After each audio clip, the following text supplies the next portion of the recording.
आज पंकजा मुंडेने सुरेश धसला पत्रकार परिषदेमधून सक्त ताकीद दिली। गेल्या 2-3 महिन्यापासून मी शांत होते, माझ्यावरती बोलू नका, हे खूप अति होत चाललंय। मुख्यमंत्र्यांनी सुरेश धसला समज द्यावी। गेल्या 3-4 महिन्यापासून खूप सहन केलं, असं पंकजा मुंडेने पत्रकार परिषदेमध्ये सांगितलं। पण यालाच उत्तर देताना सुरेश धस म्हणाले, मला समज देणाऱ्या त्या कोण लागल्या? आम्ही दोघं एका पक्षातील असून त्यांनी दुसऱ्या पक्षाच्या उमेदवाराला निवडून आणण्यासाठी मदत केली। नेमकं पंकजा मुंडे आणि सुरेश धसमध्ये काय वाद झालाय, चला सविस्तर पाहू। त्यांनी जे माझं नाव घेऊन चर्चा करतायत त्याच्याबद्दल माझ्या पक्षातील श्रेष्ठींशी म्हणजे सन्माननीय मुख्यमंत्री, सन्माननीय प्रदेशाध्यक्ष बावनकुळेजी आणि आमच्या संघटनातला जे श्रेष्ठी आहेत त्यांच्याशी मी चर्चा केलेली आहे।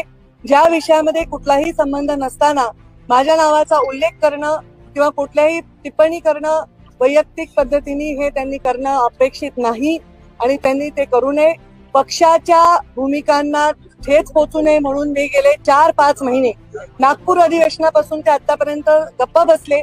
पण मी पक्षश्रेष्ठींना विनंती केली आहे की त्यांना समज द्यावी। असंच मी त्या पत्रकारांनाही बोलले, त्यांनी अशी हेडिंग दिली की पक्षश्रेष्ठींनी समज द्यावी। मी असं नाही म्हणले, मी म्हणले पक्षश्रेष्ठींना मी विनंती केली आहे की समज द्यावी। मी प्रचार केलाय का नाही तुम्ही रेकॉर्डवर जाऊन पहा। आणि या राज्यामध्ये अनेक लोक जे भारतीय जनता पार्टीशी निगडीत होते ते अपक्ष उभे राहिलेले आहेत, अनेक लोक दुसऱ्या पक्षाचे अपक्ष उभे राहिलेले आहेत। डायसवर जाऊन प्रचार करून मतदानाची मी विनंती केलेली आहे। त्यामुळे ह्याचं उत्तर मला द्यायचं नाही, कारण आरोपच चुकीचा आहे। जर प्रचार करताना हा आरोप करायचा होता जाहीर सभेमध्ये, त्यांनी प्रचार करताना तर माझ्याशिवाय कुठल्या नेत्याचं नाव देखील घेतलं नाही या राज्यात। आणि त्यामुळे निवडणूक निकाल लागल्या त्यांनी हा आरोप करणं हे पूर्णतः निवडून आलाय जो व्यक्ती 75,000 मतांनी निवडून आलाय त्याचं मी काम नाही केलं तर ते शक्य होईल का? हे थोडी आपण आत्मपरीक्षण करा। उलट मला लोकसभेला जेवढी लीड मागच्या वेळी होती त्याच्यापेक्षा अर्ध्यापेक्षाही ती कमी झालेली आहे। मग त्यांनी माझं काम केलं नाही असं तर मी कधी जाहीर वाच्यता केली नाही। अनेक लोकांनी माझं काम केलं नाही, पण त्या परिस्थितीला अडचणीला मी बागे टाकला आणि पक्षाच्या कामाला लागले। त्यांनी अशा भूमिका जाहीर मांडणं हे आमच्या पक्षाच्या श्रेष्ठींना मान्य होणार नाही, पक्षाच्या शिस्तीला मान्य होणार नाही। त्यांनी निवडून आलेल्या त्याच गुलालात माझ्याविषयी बोलले, पण आज आमचा निकाल कधी लागलाय? ऑक्टोबरमध्ये कधी लागलाय? 23 नोव्हेंबर पासून आज 12 मार्च पर्यंत मी या विषयावर कधीही भाष्य करायचं टाळलं, कारण माझ्या पक्षाला त्याच्यामुळे पीडा होते, तो वाद पक्षाचा समोर येऊ नये म्हणून। आणि पक्षश्रेष्ठींना मी विनंती केलेली आहे की त्यांनी समज द्यावी, ते खरं आहे आणि या विषय माझ्या पुरता इतकाच। यावर तुमची पहिली प्रतिक्रिया काय? उत्तर प्रदेशच्या प्रयागराजमध्ये ही अटक झाली, अत्यंत चांगली बाब आहे। त्यांनी जी चूक केलेली आहे त्या संदर्भात त्याला अटक झालेली आहे आणि आता कायद्याप्रमाणे त्याच्यावरती कारवाई होईल। पंकजा मुंडे यांनी असं म्हटलंय का मुलाखतीत नाही, मात्र एक मिनिट याला सोडून घेऊ ना पहिल्यांदा।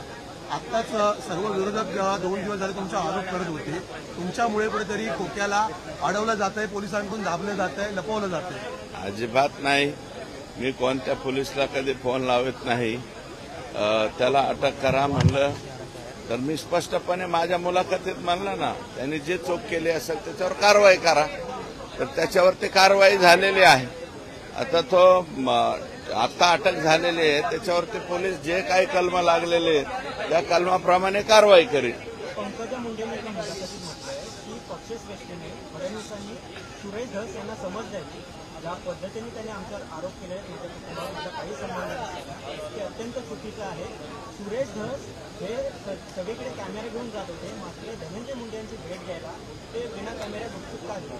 हे बघा, कॅमेरे घेऊन मी जात नव्हतो, कॅमेरे माझ्या पाठीमागे येत होते, आजही कॅमेरे माझ्या पाठीमागे येतात। त्याच्यामुळं कुठं जाताना कॅमेरे घेऊन जावं हे मी ठरवणार नाही। मी दवाखान्यात असल्यामुळं मी त्यांना भेटायला गेलतो हे खरं आहे। आणि दुसरी गोष्ट अशी आहे की त्यांनी आणखी एक बाब म्हणली की हे प्रकरण तेव्हा का ठेवलं, माझा पक्ष आणि माझा संबंध नसताना।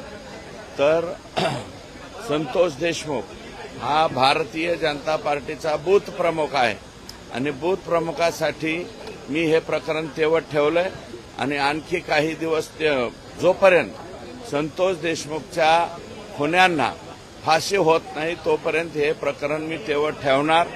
तुम्ही किंवा ते मी आणि माझा पक्ष, मग आम्ही कोणत्या पक्षाचे,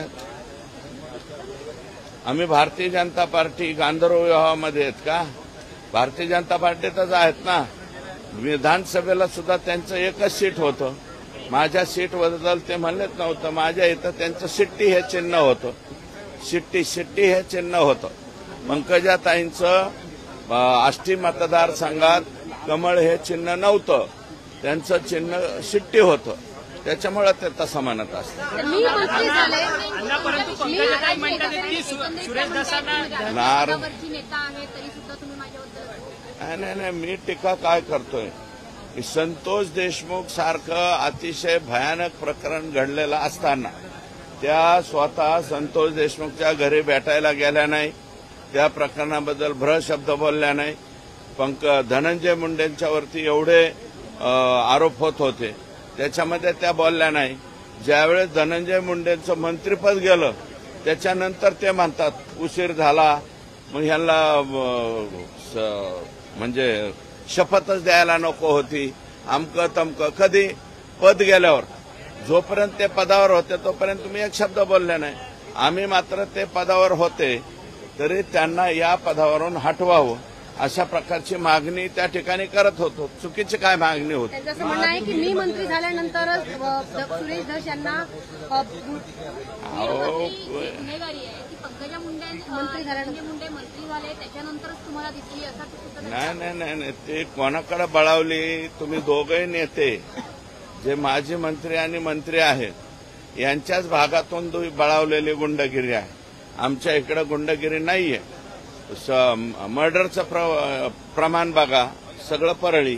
बाकीचं काय, राख परळी, वाळू परळी, सगळं काही तिकडं चालतं. आमच्या इकडं नाही चालत.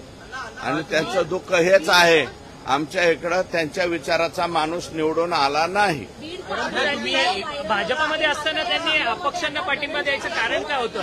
तिकटवरती मारहाण करताना धनंजय देशमुख यांचे ते सहकारी आहेत ते मारहाण करतात. अजून एक व्हिडिओ समोर आला आहे. मी पाहिलेला नाही. तो पाहिल्याच्या नंतर त्याच्यावर प्रतिक्रिया व्यक्त. अजय मुंडे म्हणतात की सह आरोपी करा म्हणून धोक्याच्या प्रकरणात. कार्यक्रमामध्ये तुम्ही म्हणाला होता की कृष्णा आंधळे प्रयागराजमध्ये आहे, मात्र सतीश भोसले देखील आता सध्याला प्रयागराजमध्येच मिळालेला आहे. ठीक आहे, तो प्रयागराजला मिळाला का अजून कुठं मिळाला त्याच्याशी ते पोलीस येऊन त्याला सांगतील. मी उदाहरण दिलं होतं की कृष्णा आंधळे अशा प्रकारे काही करू शकतो, तर तो अजून फरार आहे, तोही सापडेल असे माझे आशा. अजय मुंडे म्हणतात की तुम्हाला सह आरोपी करा. अजय मुंडे एक मिनिट आहे का? अजय मुंडे फार लहान आहे. लहान लेकराबद्दल मी बोलणार नाही. आणि माझं धनंजय मुंडेंना म्हणणं आहे, याला त्याला बोलायला लावण्यापेक्षा स्वतः बोला. तुम्ही बोलल्याच्या नंतर मी उत्तर देईन. विजय वडेट्टीवार पण सापडला पाहिजे. 100% खोक्या, बोका, अजून चोका काय जे असेल ते पोलिसांनी चौकशी करावी. त्याचा आका सगळ्यांची चौकशी करावी. जे सापडेल त्यांना सगळ्यांना आतमध्ये घालावं. मला काय माहिती.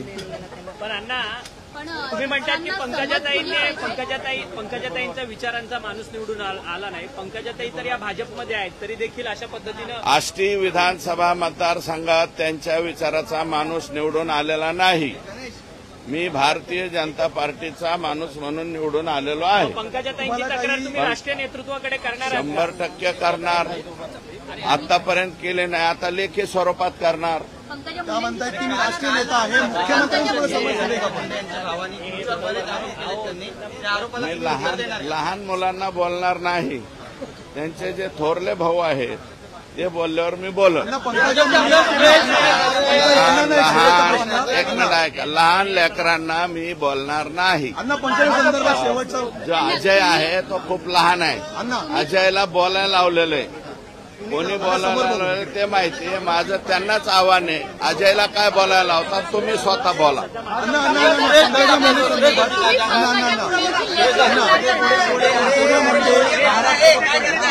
आहे इकडं काय पण त्यांनी ठरलं नाही. तुमच्याशी मुख्यमंत्री किंवा बावनकुळेंचं काही बोलणं करणार.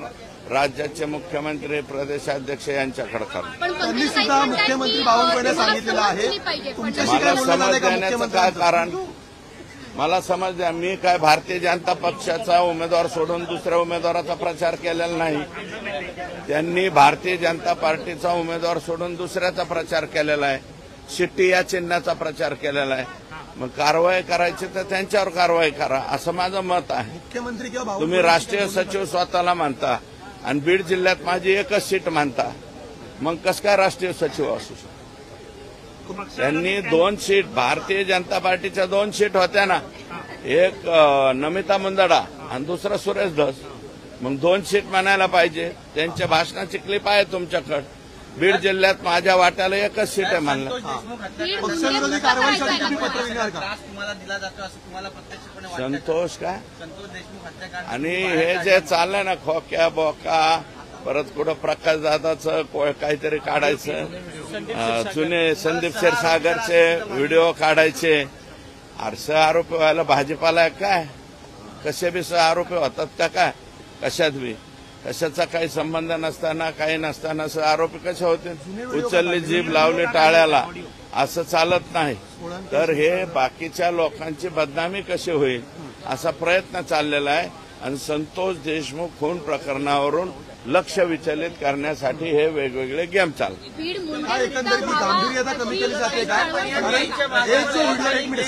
एक जो व्हिडिओ आता समोर आलेला आहे त्याच्यामध्ये धनंजय देशमुखांचे साडू आहेत, त्यांनी अपहरण करून मारहाण केल्याचा हा व्हिडिओ आहे. ठीक आहे, व्हिडिओ आता तुमच्या विरोधात बाहेर येत आहे सोशल जे व्हिडिओ आलेला असेल त्याच्यावरती रीतसर कोणी ज्यांच्यावरती अन्याय झाला असेल त्यांनी कारवाई करावी. आमच्या इथं तर तो व्हिडिओ जो आलता ते बुलढाणा जिल्ह्यातला पोरगा होता. मी स्वतः माझ्या इथल्या पीआयला सांगितलं बुलढाण्याला जा आणि त्याचं काय ते स्टेटमेंट घ्या आणि त्याप्रमाणे कारवाई करा. लक्ष भाडकावून आता बीड जिल्ह्यातले काही लोक मोकळे झालेले आहेत. मोकळे झालेले लोक अशा पद्धतीचे गेम खेळत आहेत.